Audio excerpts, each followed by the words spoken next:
Muy bien, bienvenidos a la serie de Quick Media Ben. Sígueme, estamos estudiando Doctrina y Convenios este año. Este es el último lección que tenemos sobre Ben, sígueme para el año, y esta es en realidad la familia. Una proclamación al mundo. Muy interesante, creo, que la Iglesia incluya esto. Esto obviamente no es parte de la Doctrina y Convenios, pero en algún lugar alguien indicó incluir esto en Manual de Doctrina y Convenios. Ven, sígueme. Así que aquí lo tenemos, la proclamación de la familia. Voy a cubrir algunas cosas. No sé si siempre escucharás estas cosas en otros canales o podcasts, pero voy a darte algunas ideas que tengo sobre la proclamación de la familia y cómo se aplica hoy en día. Quiero darle algo de contexto. Como solemos hacer con estas cosas, quiero dar un poco de antecedentes y algo de contexto a esto y ponerlo en el escenario donde se supone que debe estar. Debido a la controversia que rodea la proclamación de la familia en septiembre de 1995, recuerdo bien que antes no existía. Yo era un adulto. Tenía 1 o 2 hijos en ese momento. Recuerdo cuando esto salió, fue como algo sin importancia. Era como, ¿por qué están saliendo con esto? Esto suena como una obviedad aquí, ¿verdad? Esto es tan obvio y nada nuevo. Pero aquí estamos hoy, y ahora es un tema polémico en la Iglesia para muchas personas. Así que lo que voy a hacer es usar las palabras de los apóstoles y los profetas. En cuanto a la proclamación y las palabras de la familia, creo que es lo que debemos hacer. Hay mucha conjetura por ahí sobre la proclamación. ¿Es esto doctrina? ¿No es doctrina? ¿Es una política? ¿Sabes? Otra pregunta que realmente debería hacerse es, ¿son estas verdades eternas o no? Esa es una pregunta que debería hacerse. ¿Son verdades eternas? ¿Cuál? Es similar a la doctrina, pero generalmente esa frase no suele entrar en el argumento de doctrina versus política. Aquí hay algo en cuanto a las proclamaciones en comparación con la doctrina. Y nuevamente, esto viene de las noticias de la Iglesia. Creo que ha habido 6 proclamaciones. Esto es lo que obtenemos. El 4 de noviembre de 1999 en la Iglesia. Dice, desde 1900 durante la administración del presidente Lorenzo Snow, a la administración actual en ese momento del presidente Hinckley, en el preludio de un nuevo milenio, la primera presidencia y el quórum de los 12 han hecho declaraciones para advertir y prevenir, para aclarar y reafirmar la política y doctrina de la Iglesia. Esto es lo que dijo Edward Brand, quien era el gerente de la División de Evaluación de Correlación, del Departamento de Correlación de la Iglesia que publicaría los manuales y demás. Él dice, hay muchas voces en el mundo y continúan defendiendo una variedad de puntos de vista. El propósito de las declaraciones ha sido aclarar la verdad. Y lo mismo ocurre con las proclamaciones. Por ejemplo, la familia ha estado bajo ataque durante algún tiempo. La proclamación sobre la familia fue una forma de reafirmar la doctrina de la familia en el plan de Dios. Bien, y luego vamos a obtener algunas otras palabras que nos son dadas por los apóstoles y los profetas aquí hacia el final de este episodio. Ahora pongamos un poco en contexto la aparición de la proclamación de la familia. Esto es lo que así la presentó el presidente Hinckley en septiembre de 1995. Él dijo, con tanta sofistería que se hace pasar por verdad, con tanta decepción respecto a los estándares y valores, con tanta seducción y tentación para adoptar la lenta mancha del mundo. Hemos advertido y prevenido. En apoyo a esto, nosotros de la primera presidencia y el Consejo de los 12 Apóstoles, ahora emitimos una proclamación a la Iglesia y al mundo como una declaración y reafirmación de estándares, doctrinas y prácticas relativas a la familia, que los profetas, videntes y reveladores de esta Iglesia han declarado repetidamente a lo largo de su historia. Está bien, entonces, una declaración y reafirmación de estándares, doctrinas y prácticas relativas a la familia. El presidente Oaks dio un discurso en el 2017. en una de las conferencias generales allí, donde habló sobre cómo afirma ser uno de los 7 apóstoles vivos presentes en aquel momento. En 1995, pero sobre cómo. En ese tiempo, tomó, creo que dijo bien más de un año. Mientras revisaban estas cosas, podían ver las amenazas que se avecinaban contra la familia. Ahora habrá críticos de la Iglesia que se pronuncien en contra de la proclamación de la familia. Y piensen, en realidad, todo es simplemente parte de una política. La clave está en el lenguaje utilizado. Lo que estaba sucediendo en Hawái, el estado de Hawái, un poco antes de eso, donde comenzaban a impulsar las ideas del matrimonio entre personas del mismo sexo. Y eso es cierto, está bien, pero eso no significa que eso significa que es solo política. Necesariamente, ¿verdad? Si ves una serie de estas diferentes amenazas que están llegando, y también lo vieron en Europa, que están llegando al matrimonio y que están llegando a la familia, y luego repasan en la proclamación varias de estas amenazas, y por qué estas, lo que eventualmente algunos de los apóstoles llaman verdades eternas, están en la proclamación de la familia. Entonces entiendes qué provoca esto. Son los eventos mundiales los que lo provocan. Y entonces hay una declaración o una proclamación entonces que se hace. Hay muchos miembros de la Iglesia y académicos, ya sabes, académicos mormones, que creen que esto es solo política. Van a tomar ese extremo del espectro y seguir adelante con: en mi estudio solo te doy mi opinión sobre ello. Al leer a los apóstoles y profetas que han hablado sobre esto, y la forma en que esto es presentado por el presidente Hinckley, me resulta difícil ver cómo esto es solo una política. Me parece que estos son verdades eternas, según estos hermanos, y que la proclamación es para decir: miren, nos mantenemos firmes en estas cosas, y la Iglesia se ha mantenido firme en ellas. Creo que a veces en la Iglesia se siente que estas verdades se están desvaneciendo por la sociedad, alejando de estas cosas. El mundo se está alejando de estas cosas bastante rápido. Pero veo que la Iglesia misma se mantiene bastante firme con estas cosas. Y nuevamente, sí, escuchas a los hermanos cuando hablan sobre la familia y hablan sobre estas verdades. Creo que eso es a lo que tienes que aferrarte. Así que repasemos la proclamación aquí. Vamos a profundizar en...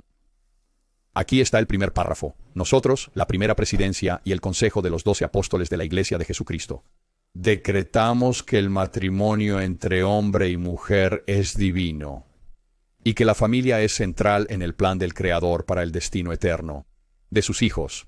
Bien, vamos a abordar. Hay un par de puntos aquí, pero vamos a abordar esta idea del matrimonio entre un hombre y una mujer al menos un par de veces, tal vez algunas veces, en la proclamación.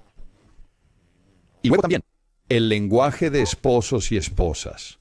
Otra vez en el 95, ¿verdad?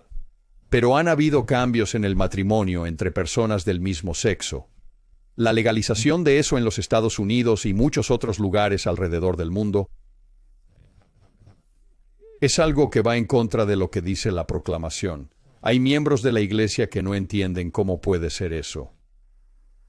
Y lo entiendo, pero esto es lo que dice la proclamación. Y parece haber verdades eternas que están entrelazadas con esta idea. Voy a profundizar en algunas de ellas más allá de solo la proclamación aquí. El segundo punto es que la familia es central en el plan del Creador. Y lo creo de todo corazón. Y si fuéramos a examinar cualquier idea e ideología que comience a alejar esa idea de lo que aquí se consideraría una familia tradicional, eso es lo que quieren decir. ¿Verdad? Una familia tradicional en su mayoría, ¿verdad? Un tipo de familia tradicional. Entonces, sabemos que esas ideas e ideologías y las normas sociales se alejan de lo central en el plan celestial. Así es como lo identificas. ¿Esto se aleja de la familia o la apoya? ¿La fortalece?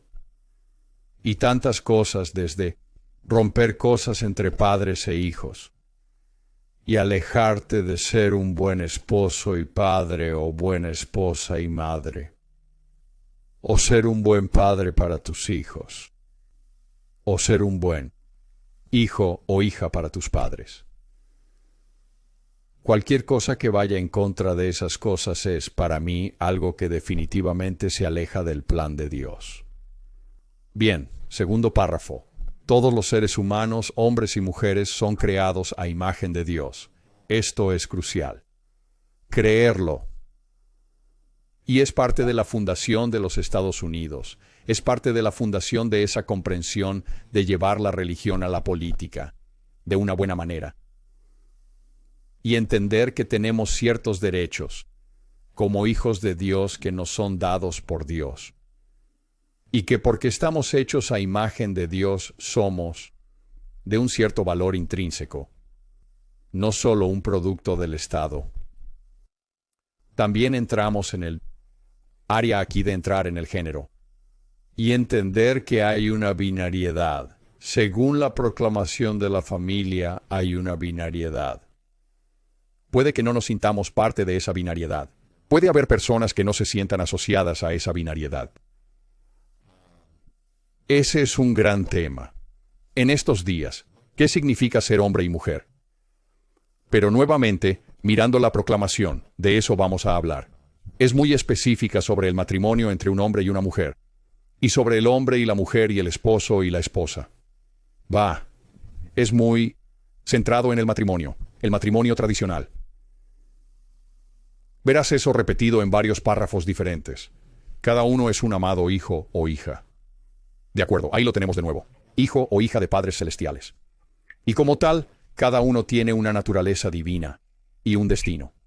Creo que es crucial entender e incorporar en cómo vives tu vida e incorporar en tu comprensión de la política y el Estado y tu comunidad y tu familia. Continuando. El género define la identidad y propósito de cada persona. Mortal y eterna. Es decir, eso es un pararrayos. Eso es hoy en nuestra sociedad, especialmente en los Estados Unidos. Ahora ha habido una aclaración sobre esto. Desde entonces, ¿qué nos dice más sobre... En 1995, el género significaba sexos, ¿verdad? Entonces, hay una deconstrucción de género y sexo que está ocurriendo en los Estados Unidos de manera muy fuerte y muy rápida. Y solía ser que lo desglosaban y decían, bueno, hay una diferencia entre sexo y género, ¿verdad? Masculino y femenino y hombre y mujer. Que hay una diferencia. Puedo ser un hombre y tener un género diferente. Y así es como ellos decían que hay una diferencia en mi experiencia vivida y cómo siento lo que soy. Soy hombre biológicamente, pero me siento mujer. Creo que eso es una canción. Pero realmente ese no es el objetivo final de esto. El objetivo final de esto es descomponer todo, ya sea género o sexo. Y ahora ves que las cosas están cambiando. No hay diferencia entre los sexos. Que independientemente de tu biología, que no tiene un factor determinante de qué sexo eres. Así que todavía tienes esos dos diferentes modos de pensar que están ocurriendo en sociología, psicología y medicina, en la política. Pero realmente cuando lo miras, la base subyacente de esto es descomponerlo todo para que no haya diferencia alguna entre los géneros o los sexos. Así que aquí tenemos otro tema candente aquí. El género es fundamental en la identidad individual antes, durante y después de la vida. Es crucial tenerlo en cuenta. Luego, en el siguiente párrafo, en el ámbito premortal, los hijos e hijas espirituales, de nuevo, otra distinción allí. Otra distinción. En el ámbito premortal, los hijos e hijas espirituales conocían y adoraban a Dios como su Padre eterno.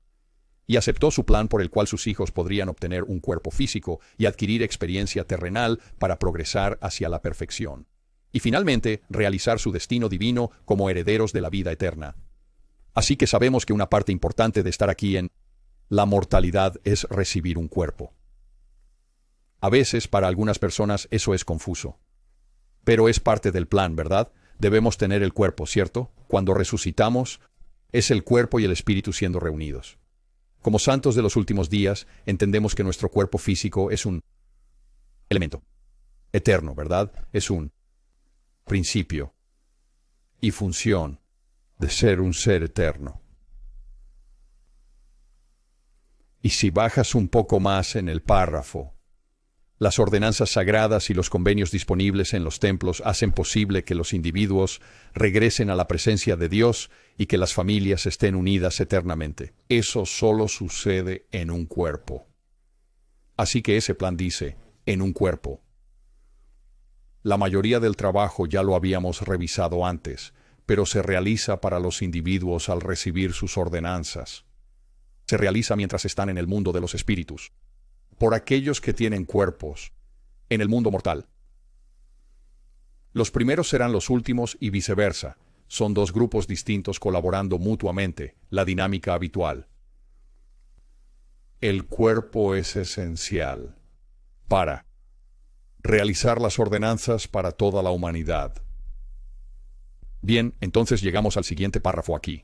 Y me encanta este párrafo, aunque parece tan simple, porque nuevamente se remonta a la historia de Adán y Eva, la historia del jardín del Edén.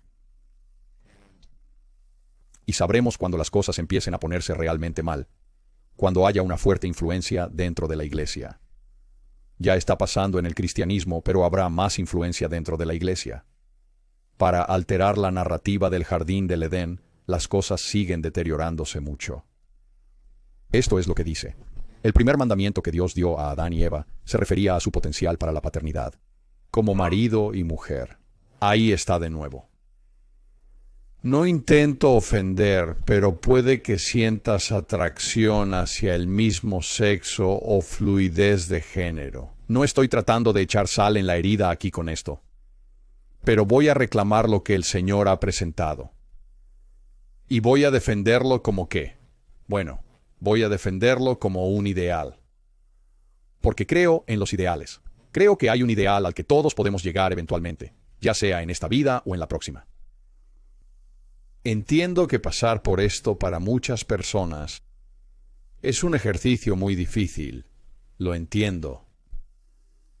Lamentablemente el resultado final que conozco está equivocado. Que algunas personas enseñen, bueno, esto es solo para esta mortalidad y las cosas cambiarán en la próxima vida para ti. Y en cuanto a la atracción por el mismo sexo, ¿quién sabe qué está pasando? No sé para qué es todo esto. Sé que todo es parte del plan. Sé que todo es parte del plan. Y en mi opinión, esta es solo mi interpretación. Creo que eso es necesario. Creo que de algún modo, una minoría, de alguna manera eso juega un papel en el plan de Dios. Lo creo. Entonces, lo primero, el primer mandamiento que Adán y Eva reciben es que declaramos que el mandamiento de Dios para sus hijos, de multiplicarse y llenar la tierra, sigue vigente. Así que, de nuevo, estamos volviendo a lo más fundamental aquí.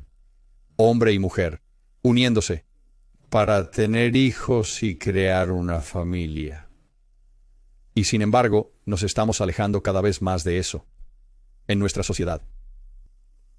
Y luego, otro principio aquí que está siendo constantemente menospreciado. Constantemente menospreciado. Esto, de todas las cosas, creo que hará que los santos de los últimos días sean un pueblo peculiar. Además declaramos que Dios ha mandado que los poderes sagrados de la procreación se empleen solo entre hombre y mujer, legalmente casados como esposo y esposa. Entonces, la ley de castidad es una ley eterna y es una ley de orden. Y cualquier cosa fuera de esos límites está fuera de la ley de castidad. Unos párrafos más abajo encontramos esto. Nuevamente, el esposo y la esposa tienen la solemne responsabilidad de amarse y cuidarse mutuamente y a sus hijos. Los padres tienen el deber sagrado de criar a sus hijos con amor y rectitud, de proveer para atender sus necesidades, enseñarles a amarse y servirse, cumplir los mandamientos de Dios y ser ciudadanos respetuosos de la ley. Los esposos y esposas, madres y padres, serán responsables ante Dios por el cumplimiento de estas obligaciones. Esto siempre se ha creído en la sociedad, incluso fuera de la iglesia, ¿verdad? Que esta era la situación ideal. Esto es lo que se hace. Y sin embargo, en la sociedad occidental hoy en día, esto no sucede en muchos otros países. De hecho, países donde tenemos mucho éxito. La evangelización actual es diferente. En Occidente hemos alcanzado un punto. Esto ya no se considera sagrado. Hoy aquí hay algunos números en los Estados Unidos, ¿verdad? Esta es una tendencia que avanza muy rápido en Occidente y es extremadamente preocupante y nadie habla de ello. No hablamos de ello, siempre buscamos problemas estatales. Lo que quiero decir con eso es, ¿cuál es la solución en el Estado políticamente para ayudar a la pobreza o el crimen o una serie de otras cosas? Pero no miramos esto lo suficiente y se descarta como siendo ridículo a veces, pero es la verdad. ¿De qué estoy hablando? Bueno, estoy hablando de madres solteras. Y tal vez eres una madre soltera y estás escuchando esto. Mira, yo crecí con una madre soltera. ¿Verdad? Crecí con una madre soltera. Mis padres se divorciaron cuando yo tenía 6 años.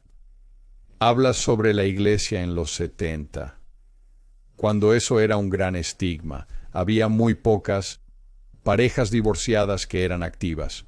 Mi papá estaba en el obispado, mi mamá estaba en una de las presidencias de las auxiliares o organizaciones, como sea que las llamemos ahora. Y fue un shock para todos. Y así que, esto es, lo sé, viví esto dentro de la iglesia, viví esto dentro de los círculos de mi familia, viví esto dentro de mis amigos, que eran miembros de la iglesia, ¿verdad? Había un estigma asociado a esto.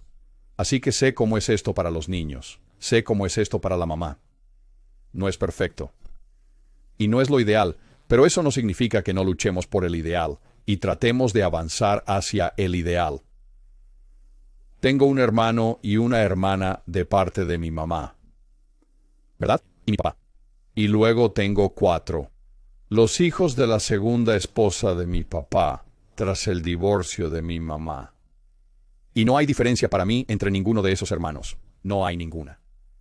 Porque ¿qué haces? No tienes una situación ideal, pero ¿sabes por qué luchas? ¿Sabes hacia qué te diriges siempre? Miras esa estrella del norte y te diriges hacia ella. Y luchas por el ideal, y eso es lo que hicimos. Sabes, no somos perfectos. No fue el mejor trabajo, pero sí bastante bueno. Ese fue el consenso de nuestros padres. Y nos comprometimos que íbamos a hacer de esto la mejor familia posible, y es una gran familia. Así que luchas por el ideal. Estamos alcanzando un punto en EU. Ya no se dice, está bien, vamos a tolerar familias que no son tradicionales. Por supuesto que debemos tolerarlo. ¿Cuál es el siguiente paso? Vamos a apoyar a aquellos que son diferentes y no tradicionales, por supuesto. Sin duda, debemos respaldar a las madres solteras, y estamos haciéndolo. Esto ahora está siendo promovido. Mujeres, no necesito hombre. ¿Por qué necesito a un hombre? Puedo trabajar y cuidar niños. ¿Para qué necesito un hombre? Bueno, te diré por qué necesitas un hombre. Necesitas un hombre para tu hijo. Como plantea la familia, es vital contar con una madre y un padre siempre que sea factible, para ayudarte a crecer y desarrollar a tus hijos. Aquí hay algunos números solo en los Estados Unidos. En 1960, el 5% de niños nace sin matrimonio, 1 de cada 20. En 1995, el 32%, cuando se presentó la proclamación. 32%, 1 de cada 3. Ahora ronda el 42%. Este es un problema importante y un asunto grave. Una vez más, cualquier concepto opuesto a la familia tradicional y la proclamación debe ser considerado aquí. No es del Señor. Este es un problema. Generación tras generación, una mayoría de niños nacerán fuera del matrimonio en Estados Unidos. ¿Cómo está cambiando eso nuestra cultura? ¿Cómo aumenta eso los problemas? ¿Cómo trae eso a cumplimiento algunos de los juicios de Dios sobre esa civilización? El siguiente párrafo dice aquí: los niños tienen derecho a nacer dentro de los lazos del matrimonio y criados por padres que respetan los votos matrimoniales con fidelidad. ¿Qué estamos haciendo a estos niños? ¿Cómo estamos perjudicando a estos niños? No está bien, esto no está bien. Nuevamente, a veces no hay manera de evitarlo. No hay manera de evitarlo. Pero necesitamos apoyar a las personas y las políticas y al gobierno y todo lo demás para ayudar a apoyar el matrimonio entre un hombre y una mujer. Brindar a los niños más chance de crecer y desarrollarse en el matrimonio, bajo esos lazos del matrimonio. Bien, entonces bajamos un poco más y una vez más, ahora tenemos otro punto controvertido. Nunca lo fue realmente antes, pero ahora otro punto controvertido. Cito: por diseño divino, los padres deben presidir sobre sus familias con amor y rectitud. Son responsables de proveer lo necesario y proteger a sus familias. Las madres son principalmente responsables del cuidado de sus hijos. En estas responsabilidades sagradas, los padres y las madres tienen la obligación de apoyarse como socios iguales, con roles diferentes. Este es el ideal para mí, aunque no todos encajen en eso. Tengo amigos donde la esposa trabaja a tiempo completo y el esposo no. Hay otros, y más común, es donde tanto el hombre como la mujer, el esposo y la esposa, trabajan a tiempo completo. Pero, ¿cuál es el ideal? ¿Cuál es la situación ideal? Eso no significa que se ajuste a todos, pero ¿cuál es el ideal? Y creo que esto es lo que se nos da aquí. Creo que es el ideal y no hay nada de malo en eso. Y sin embargo, eso es lo que es. Ya sea a través de diferentes ideologías o sociales, justicia o lo que sea, ¿verdad? Hay enfoques en tratar de descomponer esto como si fuera anticuado y no algo que deba llevarse a cabo más. Y mira, creo que cada situación es diferente, y creo que así es para mis hijos. Es una situación diferente a la nuestra. Pero para mi esposa y yo, eso es lo que acordamos al casarnos. Fue que trabajaría a tiempo completo. Ella trabajó así. Tuvimos nuestro primer hijo, y luego ella ya no lo hizo. Y desde entonces, ella no trabajó a tiempo completo. Hasta que el hijo menor cursaba la prepa. Y así. Esa fue nuestra decisión. Eso fue lo que elegimos. Eso fue lo que ambos queríamos. Así que eso funciona muy bien. En verdad, cuando ambos quieren lo mismo de esa forma, entonces eso funciona muy bien. Eso era importante para mí y era importante para ella. Ella quería ser madre a tiempo completo. Y, por cierto, en cuanto al diseño, los padres deben presidir sus familias. Quiero decir, ¿qué piensas sobre eso? Aquí está mi observación personal y experiencia con esto. Yo diría que en al menos la mitad de los casos, no sé si eso es lo que sucede. Creo que a veces hay un padre ausente, presidiendo la familia, y que es la esposa la que en realidad termina presidiendo de muchas maneras. Pero también observo que en muchos de esos casos, y en general, especialmente en la iglesia, creo que las mujeres quieren que sus esposos presidan. Esa es mi percepción y opinión. Creo que quieren liderar, pero eso no implica sumisión. Que estas son cosas mundanas que se inyectan, ideas que se inyectan en el matrimonio. Eso no significa que una mujer deba ser sumisa. Quizás liderar sirva para presidir. Y creo que muchas mujeres simplemente desean que sus esposos hagan un mejor trabajo, liderando a sus familias. Lo que realmente significa servir. Realmente significa servir a tu familia. Así que hay mucho conflicto en esos roles hoy en día. Y no es solo una cuestión de tolerancia hacia otras opciones. Es realmente, de nuevo, donde estos roles aquí, estos roles tradicionales, son a menudo ignorados y burlados. Y por último, al observar todo esto en conjunto, y de nuevo, es tan interesante entrar y revisar todo esto. Y desglosándolo y viendo en qué mundo vivimos ahora aquí en Occidente, especialmente con la política de identidad en los Estados Unidos, entonces obtenemos esto. Además, advertimos que la desintegración de la familia traerá sobre individuos, comunidades y naciones las calamidades predichas por profetas antiguos y modernos. Esto es tan crucial de entender. Esto es lo que derrumba todo. Esto es, o al menos para nosotros en esta dispensación. Advertimos que la desintegración de la familia traerá sobre individuos, comunidades y naciones las calamidades predichas por profetas antiguos y modernos. La familia es la unidad primaria de la sociedad y debe ser sostenida y apoyada y alentada. Y nuestro mundo, en muchos sitios del mundo, sucede lo opuesto. Intenta analizarlo.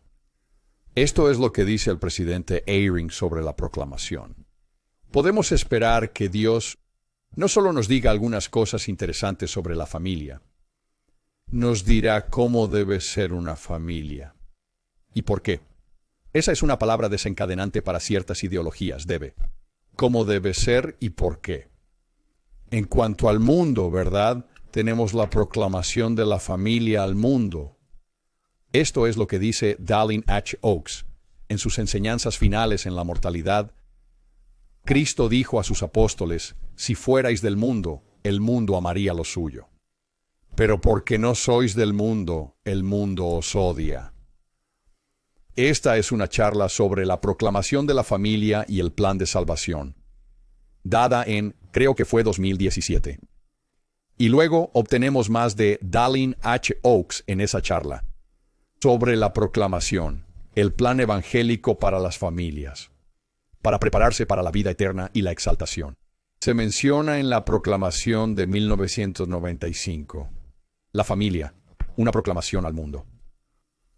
Él dice que aquellos que no creen en o aspiran a la exaltación, y son más persuadidos por las maneras del mundo, ven a esta proclamación familiar como solo política, que debería ser cambiada.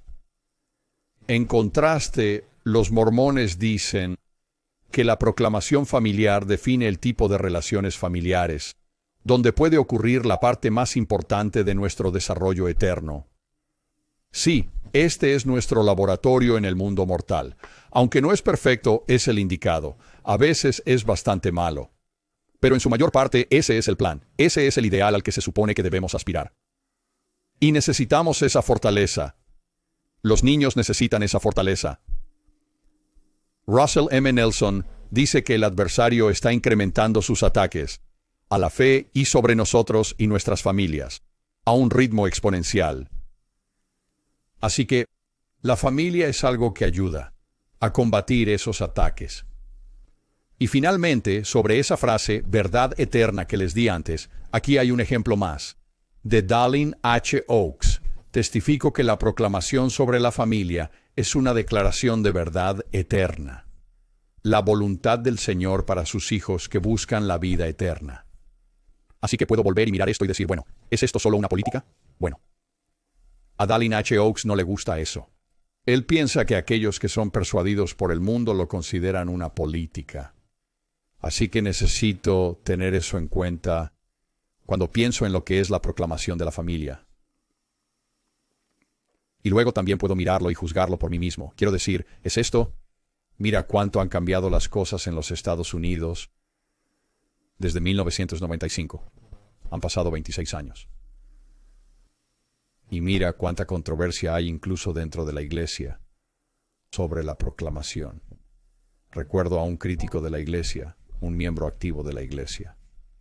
Pero ella decía que sí, generalmente solo hallamos proclamación de la familia con familias de bajos ingresos. Podrían colgarla dentro de su casa, con familias de bajos ingresos y baja educación. Piensa en esa declaración. Sabes, como si fueran aquellos que quieren seguir lo que dijo el presidente Hinckley y lo que los apóstoles de la época apoyaron y apoyan hoy. Es simplemente una política tradicional, anticuada y que necesita ser eliminada. Eso es. Sabes, quiero decir, si ese es el caso, supongo que ese es el caso, pero seguro que no me parece así. Ciertamente no es lo que el presidente Oaks parece pensar que es. Y estoy seguro de que el presidente Hinckley, cuando redactó esto y lo presentó en 1995, no pensaba igual. De hecho, todo lo contrario. Estas me parecen verdades básicas, que deben ser mantenidas. Y puedes ver eso cuando lo contrastas con la dirección en la que el mundo se dirige. Así que, viendo a Elder Holland en BU durante el verano, donde deseaba que hubiera más personas en BU que defendieran lo que él llamó la doctrina de la familia. Voy a intentar ser contado como alguien así. No estoy en BYU, pero voy a defender la doctrina de la familia. Seré tolerante con quienes no la aprueben, que no les guste, y los amaré. Pero voy a defender la doctrina de la familia.